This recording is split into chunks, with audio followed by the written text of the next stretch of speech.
Xavier and Jack lock each other into a stalemate when Jack, trying to win the fight, strikes a nearby metal beam. The beam smashes into a wall, causing the ceiling to collapse.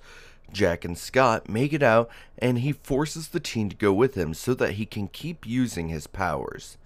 They head to the right building when they are stopped by a security guard and Jack moves to kill him. The guard's gun is destroyed by Scott's beams, saving him as he runs away, and Scott manages to hide away from Jack, who hurries into the building. Jack quickly starts up the machine and steps into the field that it generates. We see Xavier is alright when he sees a group of guards heading to the lab. The vehicle is blasted by Scott and they move to use their guns. Charles acts quickly and mentally knocks the guards out, and Scott learns that he's still alive. The two choose to work together, while inside, Jack increases the machine's power.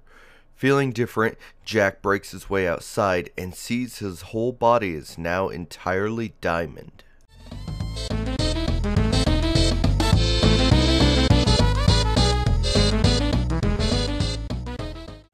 Calling himself the Living Diamond, the villain exits the building when he is confronted by Xavier while Scott watches.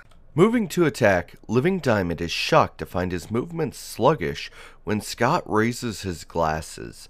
The blast hits the villain, stunning him, and the two heroes hurry inside the lab.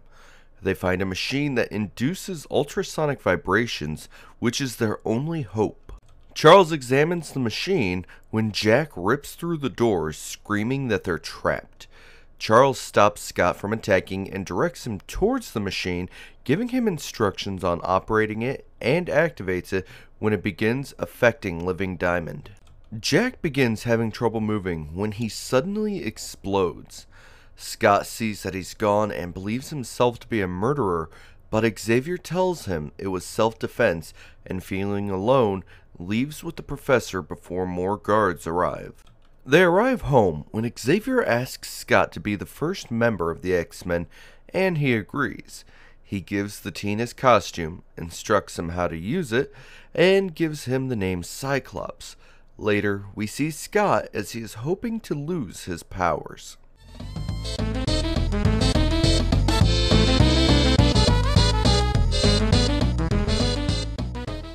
We see young Bobby Drake as he is taking his girlfriend home when he is ambushed by a gang of men. Bobby recognizes the men and one of them moves to restrain him. Rocky, the leader, grabs Drake's girlfriend and she screams for him to help her.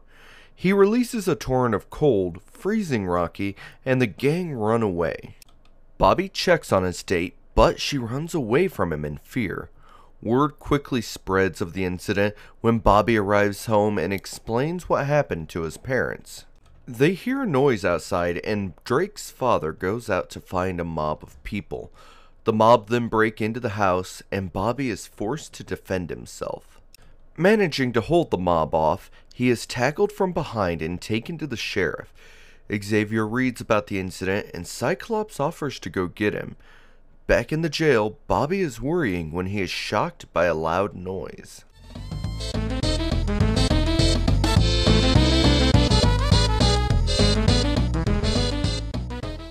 Cyclops tries to break Bobby out, but he refuses to leave, while in another room, the sheriff is trying to get the mob to disband.